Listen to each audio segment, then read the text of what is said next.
صادق صاحب، عرفان صادق صاحب، آپ غزل بھی کہتے ہیں، آپ کی تو ماشاءاللہ 4 5 6 کتابیں ان کی جو ہیں وہ مارکیٹ میں آ چکی ہیں اور داد تحسین بھی ملی ہے انہیں. تو کوئی ایک آدھ غزل کے کچھ شعر اگر ہو جائے تو. جی میں پیش کرتا ہوں بڑی کہ تشنا کامی کا یہ الزام اتارا جائے.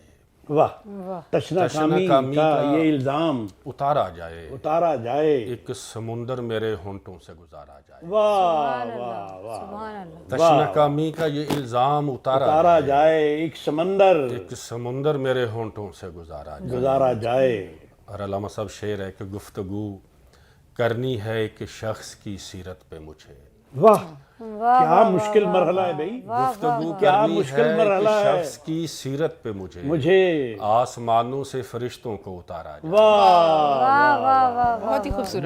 گفتگو کرنی ہے ایک شخص کی سیرت پہ مجھے واہ واہ واہ، آسمانوں سے فرشتوں فرشتوں کو کو اتارا جائے. اور حضرت قیس میرے حق میں گواہی دیں گے. واہ واہ، یہ تو روایت کا حضرت شعر ہے. قیس میرے حق میں گواہی دیں گے. اب سرے دشت میرا نام پکارا جائے. واہ واہ، حضرت قیس میرے حق میں گواہی دیں گے. ہاں، اب سرے دشت میرا نام پکارا جائے.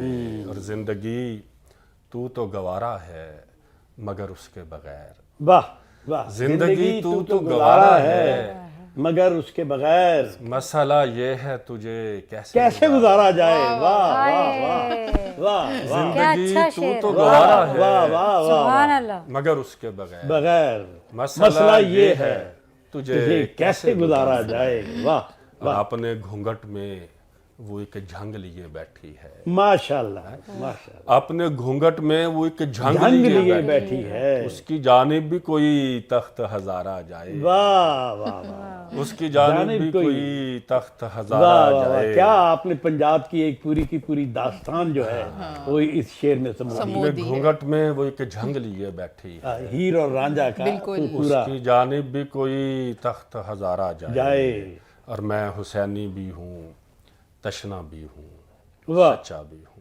واہ، میں حسینی بھی ہوں، تشنا بھی ہوں، سچا بھی ہوں. سچا بھی ہوں. مجھ کو پانی سے بہت دور نہ مارا جائے. واہ واہ، اچھا، آپ کے مجھ کو خیال پانی میں سے بہت دور نہ مارا جائے. اور آخری شعر ہے کہ کب تلک اس پہ رہوں گا میں لٹکتا عرفان. واہ، کب تلک اس پہ رہوں گا میں لٹکتا عرفان.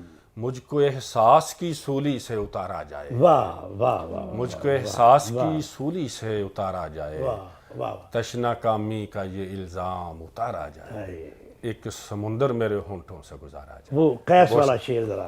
حضرت قیس میرے حق میں گواہی دیں گے. واہ اب سرے دشت میرا نام پکارا جائے. واہ اب سرے دشت میرا نام پکارا واہ واہ واہ، وہ جنگ والا شعر ذرا دوبارہ سے. ہاں، اپنے گھونگھٹ میں وہ ایک جھنگ لیے بیٹھی ہے.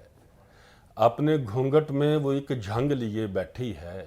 اس کی جانب بھی کوئی تخت ہزارہ جائے. واہ واہ، اچھا، یہ شاعری میں اگر آپ دیکھیں تو سم ہاؤ چیزیں ہمیں ایگزیجریٹڈ بھی نظر آتی ہیں. جیسے آپ نے ایک بڑا اچھا شعر پڑھا کہ زندگی اب اس کے بغیر کیسے گزاری جائے. لیکن عام حالات میں ہم دیکھتے ہیں تو ہمیں یہی سننے کو ملتا ہے کہ زندگی کا کام گزرنا ہے، وہ گزرتی جاتی ہے. دیکھیے تو اس کو ریلیٹ ہم کیسے پھر شاعری سے اس کو کر سکتے ہیں؟ عائشہ، بات یہ ہے کہ یہ جو فنون لطیفہ ہیں جی، ان کا تعلق انسان کی تخلیقی ذہن سے ہے. انسان کے جو آدمی جو ایک اس کے اندر ایک تخلیقی احساس ہے. تو جب آپ